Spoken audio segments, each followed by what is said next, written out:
with Aaliyah and Ty that's returned to play, and Lexi's hamstring issue? Yeah, just tightness. I mean, we practiced 4 practices, something like that. And there's really no reason to throw everybody out there. I think for us, getting eyes on new players, getting the new players that are in our system reps is going to be important. It's a long season, and so making sure that we're ready for the regular season. So it's going to be a really good opportunity for us to evaluate some of our talent, and for people to get reps in different positions. She said it. The head coach of the Indiana Fever sat down in front of the cameras, looked directly into the media, and said it out loud, not in a leaked text, not through an anonymous source whispering to a beat reporter, on the record, into a microphone, before the season even tips. And what she said should have every single person who cares about Caitlin Clark's championship window sitting straight up in their chair right now. I'm Dre Fiver, this is Dre Hoops, and today we are breaking down Stephanie White's most revealing preseason press conference yet. The size admission, the salary commentary, the expectation management, and what all of it means for the most important player in women's basketball heading into a 44-game national television season. Let's go! Here is where we start, because the foundation of this entire conversation is a single statement that is both obvious and devastating in equal measure. When a reporter asked Stephanie White about working out rotations ahead of the preseason, specifically with New York on the horizon, White responded with a level of candor that coaches almost never deliver before the first game has been played. She said, and these are her exact words, "New York also presents some challenges because of their size and their length, and we are not very big. Stop, rewind, play it again." The head coach of the Indiana Fever, before a single jump ball in 2026, publicly acknowledged that her roster lacks the physical dimensions to match up with one of the most imposing front courts in the Eastern Conference.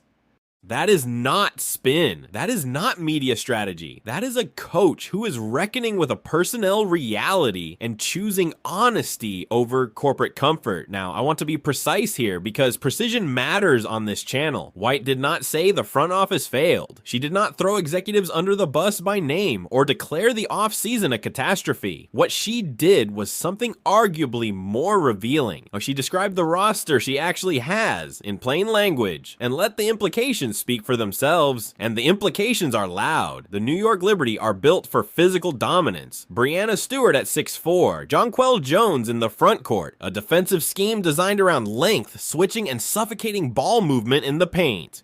When Indiana walks into that matchup with a guard-heavy rotation of players standing 5'8" to 5'9", they are not going in with a size advantage. They are not going in at even. They are going in as the smaller team, and their head coach has now said so publicly. So how did Indiana get here? Because this is a front office that had arguably the greatest recruiting tool in the history of the WNBA going into this offseason. The opportunity to tell free agents they would be playing alongside Caitlin Clark every single night on national television in front of the largest audiences women's basketball has ever produced. That is not a sales pitch. That is a golden ticket. And basic basketball geometry tells you exactly what you do with it.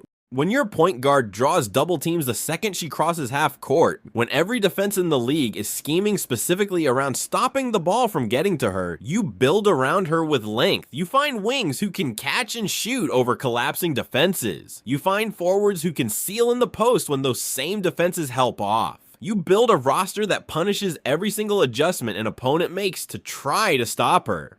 Instead, Indiana came out of this offseason with what Stephanie White is now publicly describing as a roster that is not very big. They drafted Raven Johnson, a 5'9" guard in a class where size was available. They reloaded at the guard position in a league where their most urgent need was frontcourt physicality.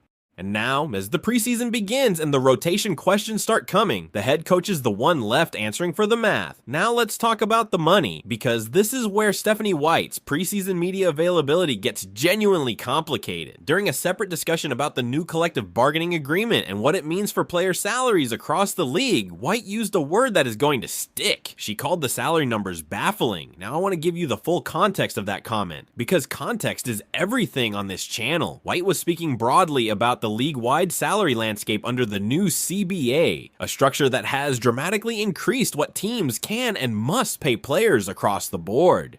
She was not sitting there itemizing Indiana's specific contracts and telling the media each one was a mistake. That is important to understand. But here is what is also true. When your own head coach in a discussion about the financial reality of the league reaches for the word baffling, that word does not disappear just because it was delivered calmly. It sits there. It means something. Because here is what Indiana's cap picture actually looks like.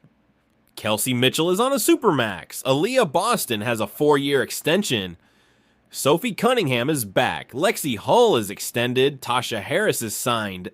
Every one of those individual decisions has a reasonable argument behind it. Mitchell is one of the most dynamic scoring guards in the league. Boston is a legitimate post anchor who makes life easier for Clark when she is healthy and available. The question Dre is asking is not whether any individual deal is defensible. The question is whether the totality of those commitments positions this organization properly for what comes next. Because what comes next is Caitlin Clark's extension. Clark is approaching the end of her rookie deal. The new CBA created a superstar designation provision that is going to make her next contract worth a number this league has never seen before. And the money Indiana has committed to a guard-heavy rotation right now is money they will not have available when they are trying to build the championship-caliber roster around Clark that her extension demands. A front office managing a generational talent does not just plan for this season, it plans for the next 3. And when your head coach is calling the numbers baffling before the preseason is over, it raises a legitimate question about whether that 3-year plan is as airtight as it needs to be. But here is the part of Stephanie White's preseason media availability that Dre keeps coming back to, because it reveals something deeper than roster construction or cap management. At one point, when discussing the upcoming season and what the Fever are chasing, White made a comment about perspective and the meaning of her coaching career. She said, and again, these are her exact words, "When I think back on my career, it is not always about winning the championships and hanging the banners and getting the rings. It is about those days where we struggled in practice and the journey with your teammates and the relationships that you have to this day because of that journey that you shared." Now, I am going to be fair to Stephanie White here, because this is a genuinely human thing to say, and there is real wisdom in it for any player or coach navigating the grind of a long professional career. The journey matters, relationships matter. Anyone who has competed at any level understands that, but I am also going to be completely direct with you about the context in which that statement was delivered, because context is everything. This was said in the preseason, before Game 1. In a year when Indiana has all 44 games on national television, Caitlin Clark is returning from an injury-disrupted 2025 season fully healthy, and the entire basketball world is watching to see whether this organization can take the next step toward a championship. In that specific moment, at that specific podium, the journey speech lands differently than it does in a post-game locker room in October. Because when you coach the greatest offensive talent in the history of this league, the standard has to be uncompromising.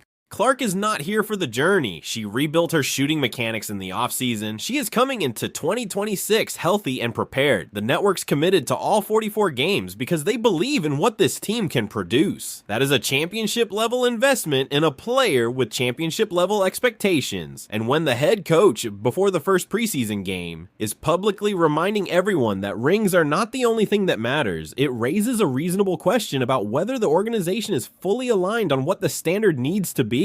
Let me tie all 3 threads together for you, because individually, each of these moments is a story. Together, they paint a picture that every Fever fan should be examining carefully. Thread 1. The head coach publicly acknowledges the roster lacks the size to match elite front courts in the Eastern Conference before the preseason is over.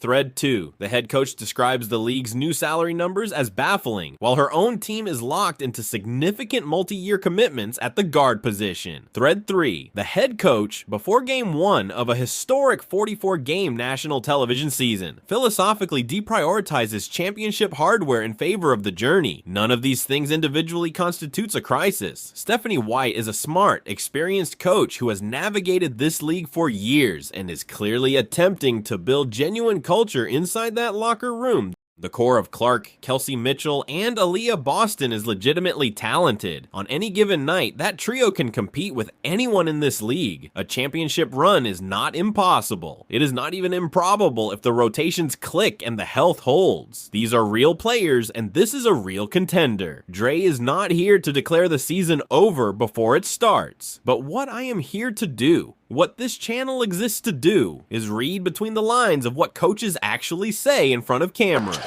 And what Stephanie White said in the preseason of 2026 tells you that this head coach is managing real concerns about real limitations before the first jump ball has been tipped. The roster is undersized for the Eastern Conference Gauntlet.